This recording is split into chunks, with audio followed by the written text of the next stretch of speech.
Ayan mga katropa, good morning. Ang oras ay tanghali na pala, magandang tanghali mga katropa. Patatapos lang maligo ng mga kids, iniiwan na nila.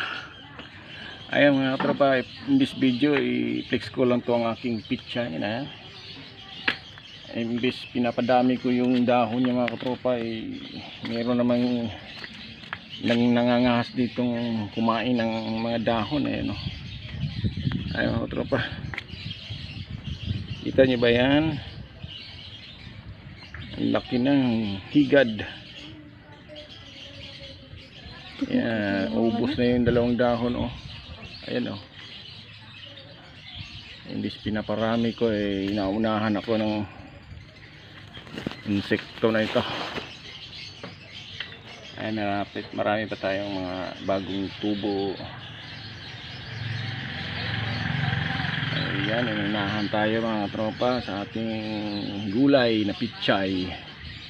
Ayan, nag-iisang ano lang yan, yung tumuloy talaga. Marami tayong tinanim pero ito lang talaga yung tumuloy. Ito pang ilang batch, di ko na alam kung ilang batch na ito. Tanim-tanim, sabi nga kapag may tinanim may aanihin. Thank you very much, God bless everyone.